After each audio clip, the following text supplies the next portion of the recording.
3.1혁명 104주년 기념 인문학 강의 시간입니다. 지난주 거 기억나십니까? 그쵸, 기억. 자, 예, 어떻게 하면 된다고요? 메모, 걷고, 자, 유산소, 좋아요. 또? 네? 감정, 반복, 외우고, 닥치고 와, 외우고, 그쵸, 이런 거, 예, 예. 자, 실천하신 분? 오, 뭐 하셨습니까? 잘하셨습니다. 예. 아, 예, 예, 잘하셨어요? 네. 애정쌤 뭐 하셨습니까? 예? 돌에 새겼어요? 너무 적나라하잖아, 표현이. 네, 알겠어요. 잘하셨어요. 네. 자, 오늘은요. 고구마 지수 제로, 오늘도. 고구마 지수 제로예요. 답답하지 않아요. 흥미있고, 아니다. 한 1 정도 돼요, 1 정도. 근데 그게 시사와는 관계가 없이 우리 개인의 습관과 그런 관계가 있어요. 약간 몇몇 분들은 뼈 맞는 느낌? 자, 저장 강박과 미니멀 라이프입니다, 오늘은. 지금 벌써 뼈 맞는 분들 계시죠? 저희 옛날에 설교할 때 제가 저장 강박 잠깐 했었죠. 여러분 미니멀 라이프도 들어보셨죠? 오늘 그 이야기예요. 이거를 조금 더 학문적으로, 인문학 강의 항상 그러잖아요. 학문적으로. 예, 학문적으로 접근해 보도록 하겠습니다. 먼저 저장. 여러분 저장이 뭡니까? 보관하는 거, 쟁여놓는 거 이런 거잖아요. 그렇죠? 예, 좋아요. 저장이 언제부터 시작됐을까요? 아유, 당연히 옛날이겠죠, 그러면. 농경, 왜, 뭐 하나 나왔습니다. 지금 감사합니다. 네. 자, 여러분, 이게 뭐죠? 빗살무늬 토기죠. 우리나라 전역에서 발견되는 바로 이 빗살무늬 토기가 저장의 역사예요. 이게 무슨 소리냐?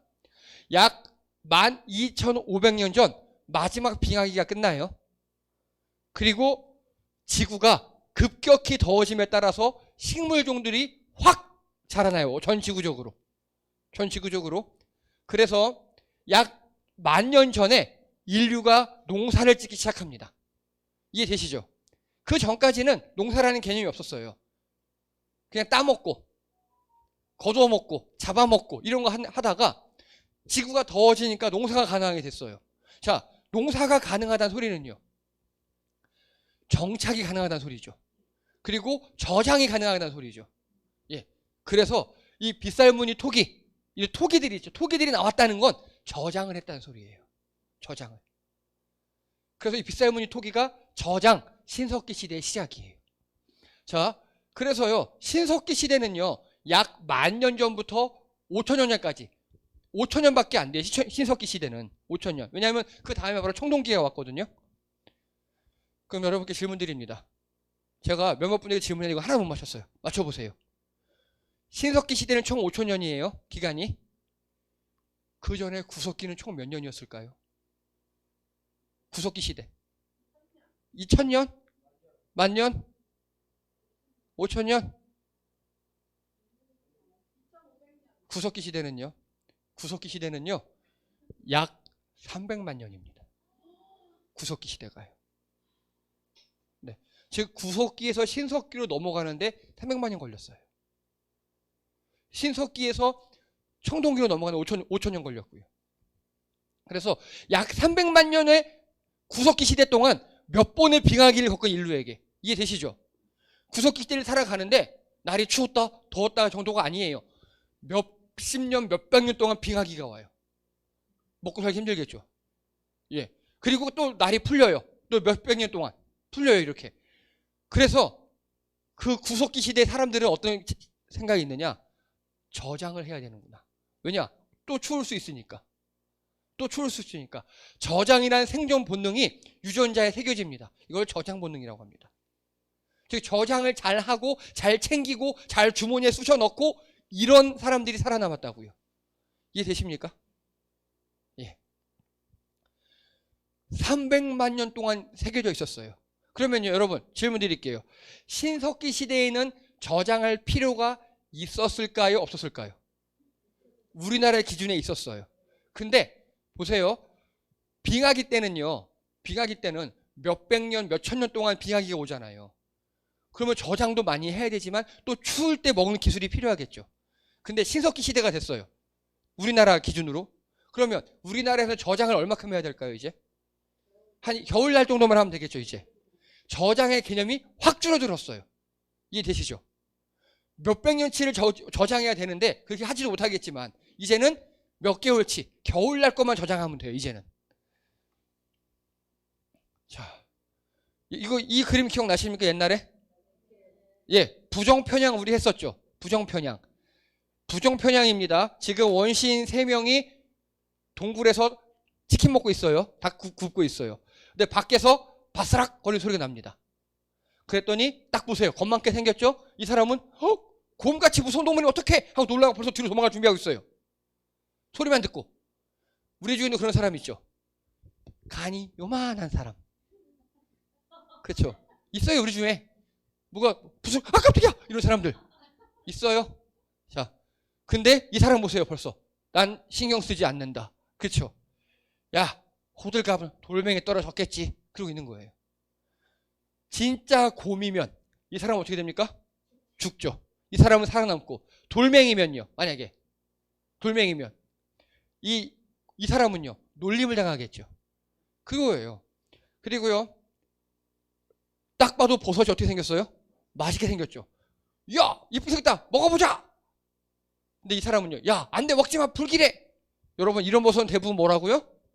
네, 이게 냄새 무당버섯이라고 엄청난 독버섯이랍니다. 한 명은요. 되게 긍정적이에요. 야, 해보자. 에이, 뭐 그렇게 되겠어? 이러고 이 사람은 야, 안 돼. 하지 마. 야, 하지 마. 안 돼. 안 돼. 무서워. 이런 사람이에요. 자, 어느 날 벼락에 치고 그러더니 화재가 났어요. 이거 보세요. 최근에 캥거루가 타 죽은 사진이에요. 예. 그런데 이걸 보더니 이 사람은 냄새 좋네? 한번 먹어볼까? 이렇게 얘기해요. 근데 이 사람은 야, 탄 걸 어떻게 먹냐? 막 이러고 있어요. 탄 거 맛있죠. 더 맛있잖아요. 그렇죠? 그래서 이런 사람을 부정편향성이라 그래요. 뭐든지 안 돼, 싫어, 하지 마. 그러면 안 돼, 안 될 것 같아. 그리고 이런 사람을 부정편향은요. 위험에 민감한 반응이고요. 소극적이고 부정적이고 이런 사람이 바로 인류 생존에 기여합니다. 이런 사람이. 그리고 이런 사람은요. 언젠간 필요할 거야. 다 챙겨 넣어요. 다. 요즘 말로 하면 보부상같이. 다 챙겨요. 다 쑤셔 넣어요. 다. 주머니에다가 챙기고 안방에 챙기고 침대 밑에 집어넣고 뭐 어디 위에 챙기고 어디 더 넣을 데 없나 막 이렇게 버리질 못해요. 자, 이 사람은요. 긍정편향이죠. 이 사람은요. 위험을 과소평가합니다. 아이 죽게 하겠어. 이러고요. 적극적이고 긍정적이에요. 이런 사람은 인류 발전에 기여합니다. 저 산 높네? 올라가 보자. 죽게 하겠어? 그럼 죽었어요. 올라가다가. 근데 그러다가 거기서 뭘 하나 발견해내요. 이렇게 자신의 몸을 바쳐 인류 발전에 기여합니다. 이런 사람은요. 야, 또 생겨. 버려. 쓸데없어. 이런 사람들입니다. 예. 이 두 편향성이 편도체에서 있다 그랬죠. 이거 담당한다 편도체가. 그런데 이게 문제예요. 구석기 시대가 총 기간이 몇 년이었다고요? 300만 년 동안 이게 되다 보니까 우리 유전자에 새겨버린 거예요. 근데 인류가 지금 구석기를 탈피하고 난 지 10,000년밖에 안 됐어요. 우리말로 할까요? 여러분이 요즘 단위가 너무 크니까 다 뗄게요. 다 떼고 30년 동안 지지리도 가난하게 살았어요. 30년 동안. 너무 30년간 가난하게 살았어요. 먹을 거 없이 그러다 살았어요. 근데 갑자기 알고 봤더니 내가 재벌 2세래. 갑자기. 그래서 재벌집에 들어갔어요. 그러면 30년 동안 가난하게 살아서 궁상맞은 버릇들이 있죠. 예, 누가 먹을 거 주면 한 손에 받고 또 주세요. 그리고 어디서 챙겨야 되고 아껴 먹고 그리고 소심하고 이런 것들. 그게 몸에 남아있는 거예요. 30년 동안 이렇게 살았더니. 그러니까 그게 1개월 만에 고쳐지겠습니까? 고쳐질 리가 없죠. 그 이야기예요. 우리 인류가 300만 년 동안 구석기로 어렵게 살고 힘들게 살다 보니까 이제 겨우 10,000년. 300분의 1이잖아요. 10,000년 동안 이렇게 풍요롭게 살아도 우리 유전자에 새겨진 궁상의 유전자들이 지워지지 않는 거예요. 그게 바로 저장 본능입니다. 그래서요. 더 이상 저장할 필요가 없음에도 저장해요. 특히 동물들 보면 그걸 볼 수 있어요. 여러분 다람쥐들이 있죠. 다람쥐들 자기 비닐 창고 있잖아요. 겨울날 거보다 항상 1.5배, 2배, 2배 이상 준비해 놓고요. 볼이 터져라 집어넣죠. 그렇죠? 꿀벌들 역시 마찬가지입니다. 꿀벌들 역시 자신들이 먹고 남을 거 이상으로 늘 해요. 우리도 마찬가지잖아요. 그 저장 본능이 우리 육체는 어떻게 남아있는 줄 아십니까? 바로 여러분들의 뱃살 속에 남아있습니다. 여러분들 뱃살과 그리고 여러분들 팔뚝에 남아있는 그 날개살 있죠. 예, 그게 바로 우리 몸에 새겨진 저장 본능이에요. 네, 그래서 저장을 해놔야 우리가 추운 겨울이라든가 이렇게 빙하기 오면 그걸 지방을 먹고 살 수 있으니까. 그게 우리 몸에 남아있는 게 아픔이에요. 몸에 남아있으면 살이 찌고요. 그게 뇌에 남아 심리적으로 남아있으면 집에 다 챙겨놔요. 집에. 이게 저장 본능입니다. 그래서 저장 강박증이라고 들어보셨죠? 지난번에 제가 설교에서 한번 했었습니다. 예, 이렇게 돼요. 집에 앉을 자리 없이 쓰레기들을 모아놔요. 우리가 보기엔 쓰레기지만 이 사람들이 보기엔 뭐죠? 이게 다 필요한 거 아니에요. 필요할 수도 있는 거예요. 언젠간 필요할 거야. 그거예요. 예, 맞아요. 그거예요. 그래서 어느 나라든 이렇게 다 많고요. 실제 조사해 보니까 미국의 가정 중에 약 3, 4% 정도가 저장 강박증에 시달리고 있대요. 미국 사람들 중에. 아직 우리나라에 연구는 없거든요. 미국 논문에서 나왔어요. 3, 4% 정도. 굉장한 겁니다. 3, 4% 정도면요. 우리 중에 한 명이에요, 지금. 우리 중에 한 명은 누군가 집에 쓰레기를 쌓아놓고 있는 거예요. 지금 다들 찔리는 분들만, 지금 뼈 맞는 분들 계시는데. 네. 자, 그래서 저장 강박증, 홀더스 신드롬이라고 합니다. 이 사람들은, 이 호더가 뭐냐면요. 호더는요. 봄으로 만족을 느끼는 거예요. 봄으로. 즉, 내 주변에 물건들이 꽉 차 있잖아요. 그 느낌. 내 주변에 물건들이 많이 있으니까 됐다, 든든하다. 만족을 느끼는 거예요. 이거 어디서 왔다고요? 그 300만 년에 혹독했던 구석기 기억이 우리 유전자에 남아있는 거예요. 그게 어디에 남아있느냐? 그리고 또 그 전에요. 이제 지금 세상이 바뀌어서 디지털 시대가 되었죠. 디지털 저장 강박증도 새로 생겼습니다. 파일을 지우지 못해요. 여러분, 제가 계속 누누이 말씀드립니다. 여러분 댁에 있는 USB 아무거나 하나만 갖고 와도 도서관 하나만 분량의 책을 저장할 수 있다고. 진짜 그래요. 여러분 댁에 있는 굴러다니는 USB 되게 많잖아요. 아무거나 하나만 갖고 와도요. 네, 5기가만 돼도요. 도서관 하나의 텍스트 분량을 다 저장할 수 있어요. 근데 우리는 또 저장하고 또 저장하고 또 저장하잖아요. 우리 탓이 아니에요. 우리에게 남아있는 구석기의 혹독한 기억 때문에 그래요. 아까 제가 예를 들었던 것처럼 30년 동안 지질이 궁상을 겪었기 때문에 재벌이 되어서도 그 궁상맞은 버릇을 버리지 못하는 거예요. 자, 그래서 가치 있는 것을 버리는 기분이 들어요. 기분이에요. 기분. 그게 포인트예요. 기분. 그리고요. 쌓아두지 않으면 불안해요. 챙겨두지 않으면 불안해요. 언제 어려움이 닥칠지 모르니까. 그리고요. 나중에 필요할 때를 대비해요. 나중은 없어요. 예. 그리고 용량, 공간에 대한 이해가 부족해요. 이게 뭔 소리냐?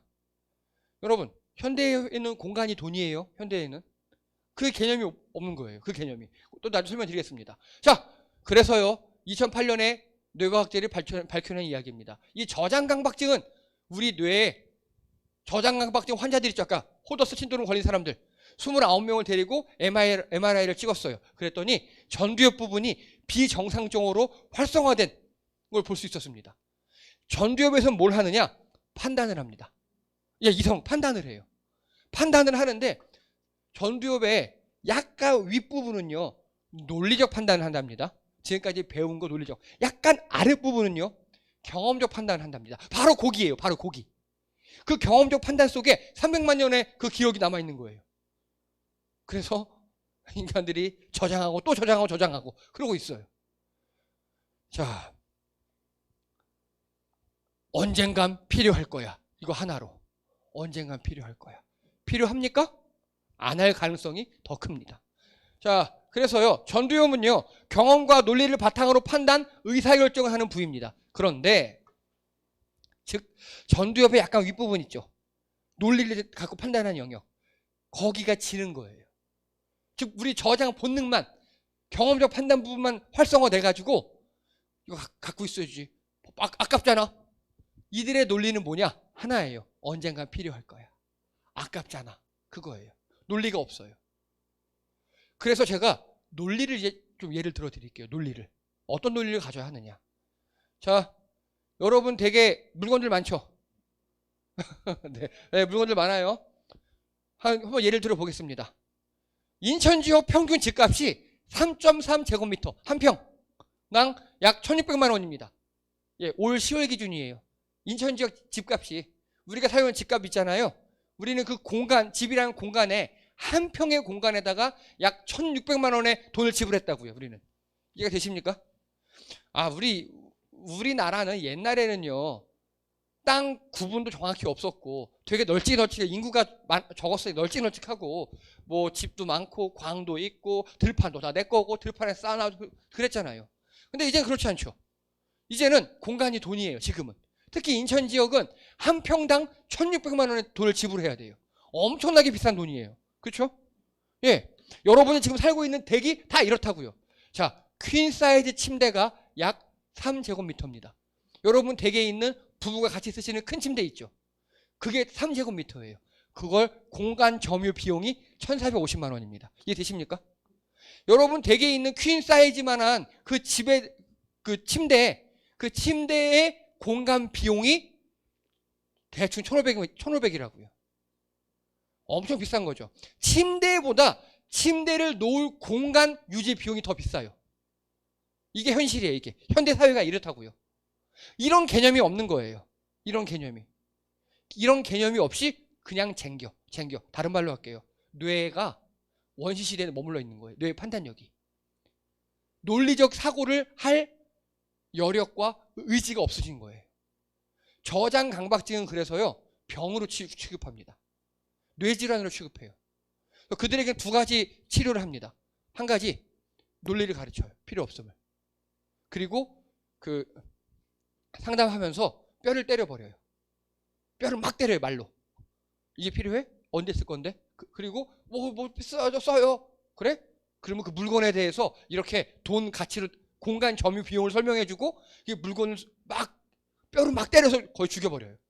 그리고 그 다음에 하는 게 약물 치료와 뇌 전극 치료를 해요. 논리 영역이 활성화되도록. 자, 그리고요. 이건 퀸 사이즈 말고도 다른 할게요. 여러분이 지금 앉아있는 의자 있죠. 의자 크기가 여러분 댁에 하나 놓여 있어요. 그냥 우리 집에 의자 하나 놔뒀어요. 의자가요. 식탁 의자 하나가 약 0.25제곱미터예요.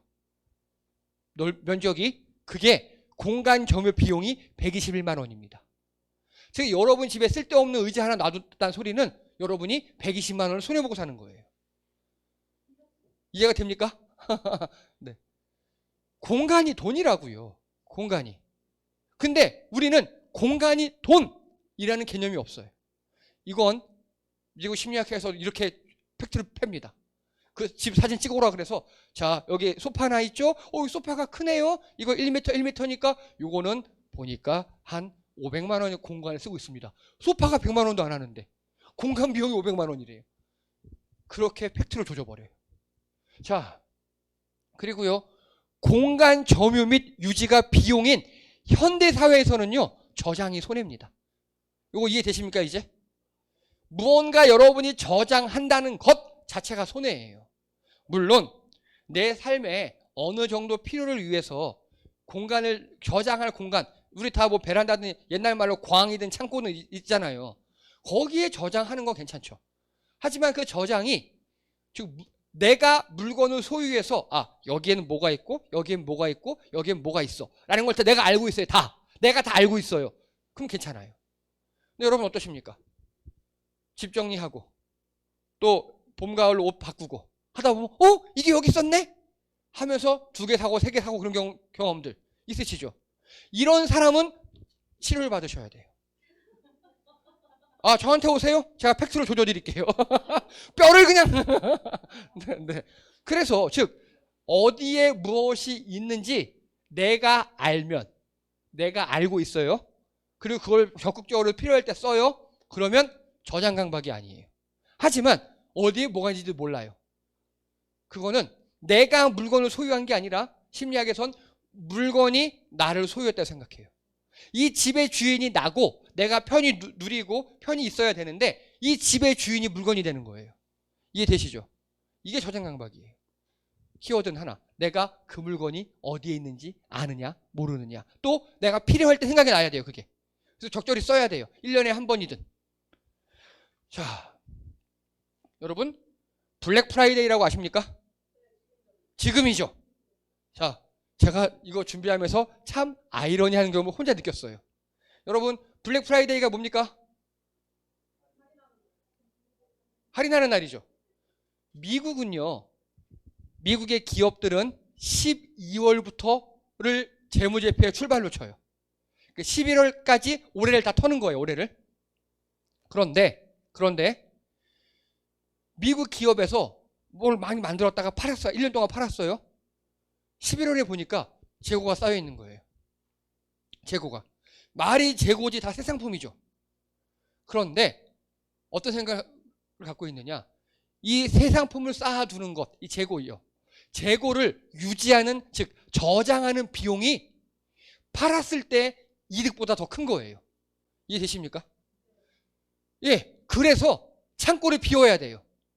창고를 빨리 비우자. 그래서 모든 제품들을 최소 몇십 프로, 최대 80%, 90%까지 할인해서 팔아요.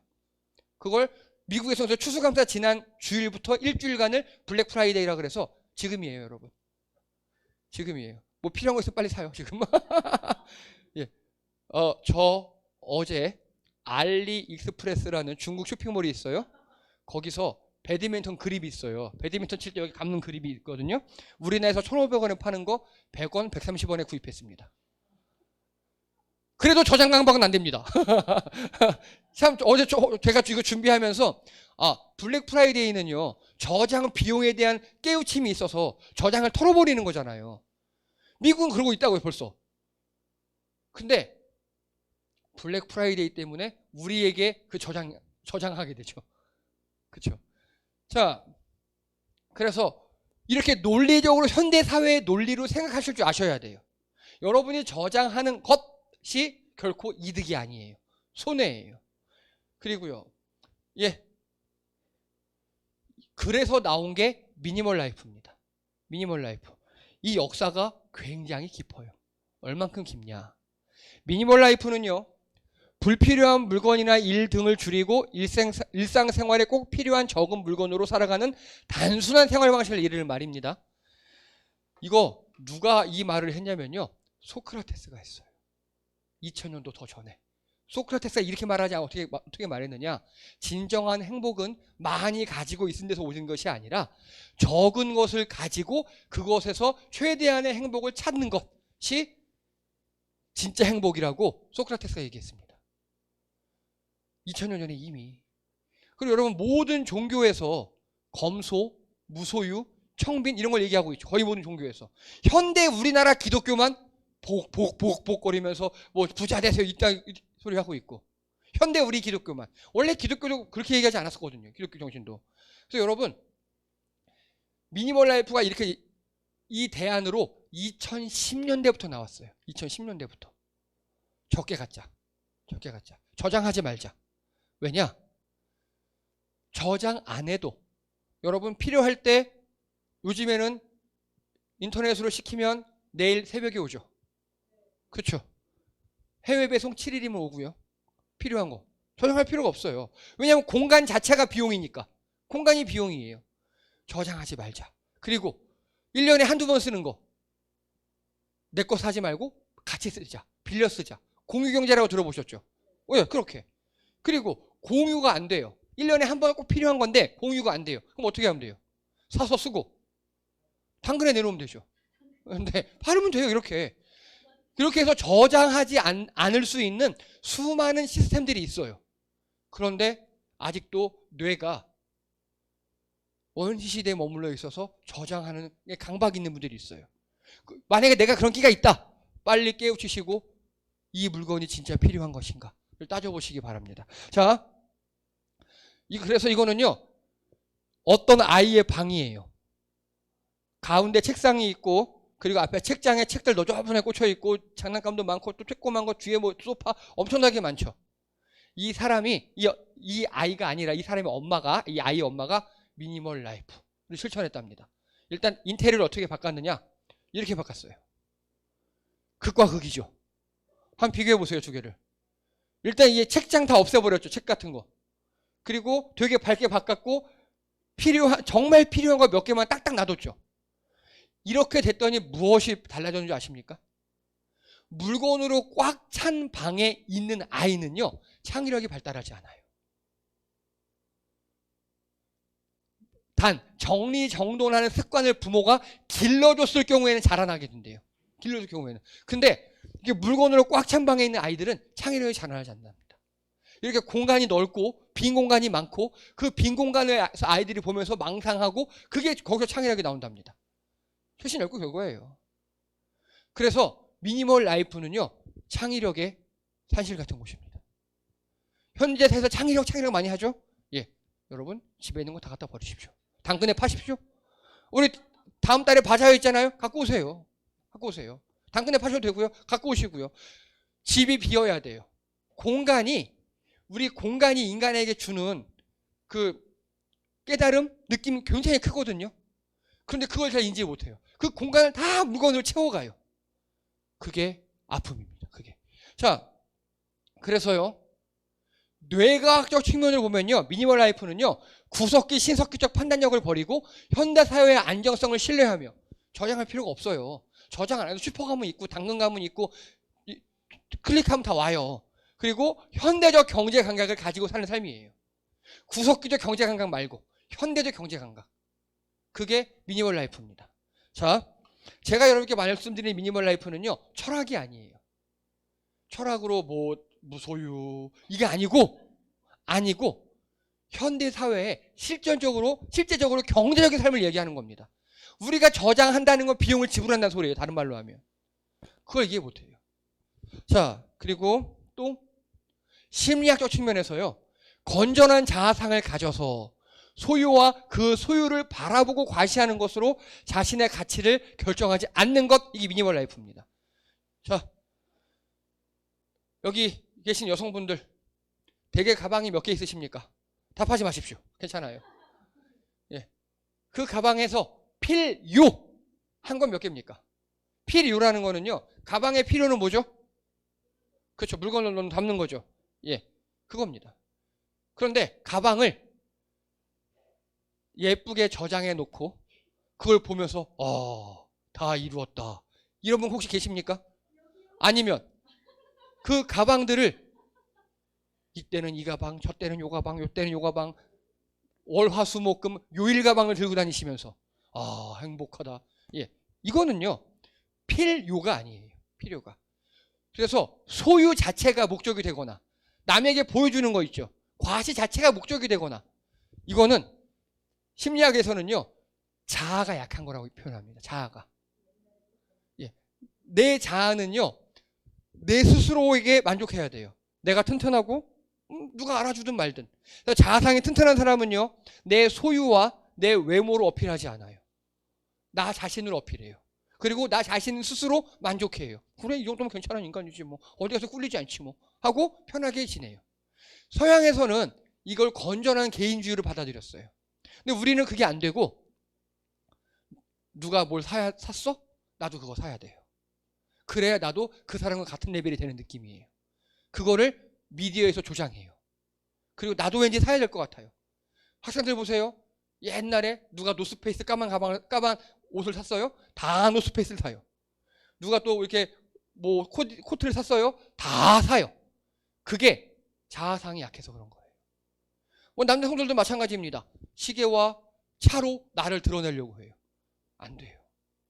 그래서 미니멀 라이프는 심리학적 측면에서 건전한 자아상, 내 스스로에게 만족하고 내가 나로 족한 거예요. 내가 나로 족한 거. 그게 미니멀 라이프입니다. 여러분, 이거를 근데 미니멀 라이프를 못하도록 조장하는 사람들이 있어요. 누가 그럴까요? 판매 업체들. 그렇죠. 대기업의 판매 업체들에서 이거를 가져야 너는 이 클래스에 갈 수 있어라고 CF나 등등을 통해서 계속 얘기합니다. 그리고 뭐 인플루언서라든가 연예인들이 나와서 이거를 하나쯤은 껴줘야 집에 하나쯤 있어야 막 홈쇼핑에서 막 얘기하잖아요. 거기에 속아 넘어가시면 여러분들의 판단력은 원시인입니다. 그래서 여러분, 한번 집에 있는 소유들을, 여러분 물건들을 한번 찬찬히 생각해 보세요. 그래서 댁에 가시기 전에 한번 생각을 해보시고, 뭐 머릿속에 떠오르는 거 적어보셔요.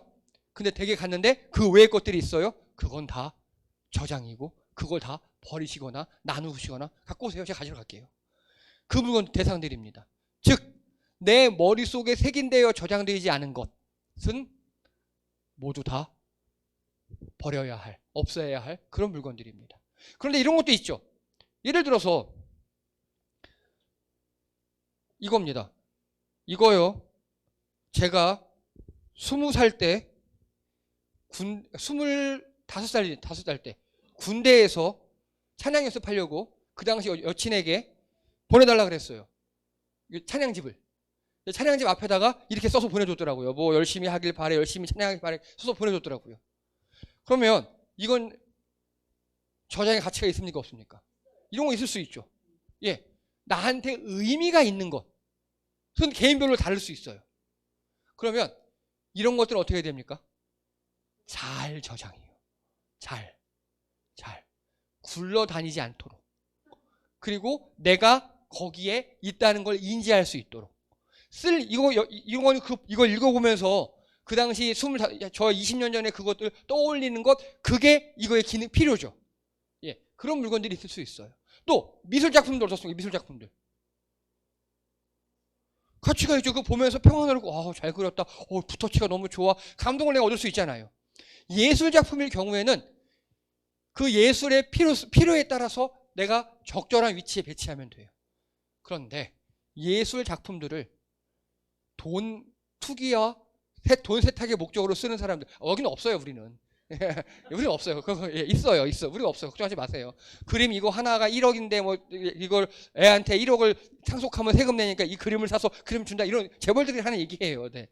그래서 각 물건마다 쓸모 필요가 내게 적절한지를 정하셔야 돼요. 그리고 정말 이 물건은 아무것도 필요 없는데 추억만 남아 있어요. 어떻게 하느냐? 물건을 사진으로 찍어서 저장하시면 됩니다. 이게 미니멀 라이프를 실천하는 여러 가지 방법 중 하나입니다. 여러분, 집안이 복잡하고 공간이 꽉 차가잖아요. 여러분 뇌와 마음이 꽉 차갑니다. 여유가 없어져요. 그래서 내가 내 집의 주인이고 내가 내 집을 즐겨야 되는데 내 집이 물건이 주인이 되는 경우가 종종 보곤 합니다. 여러분 삶을 좀 단순하게 만드실 필요가 있어요. 현대사회는 다 그래요. 그래야 더 행복해집니다. 예, 수고하셨습니다. 이상입니다.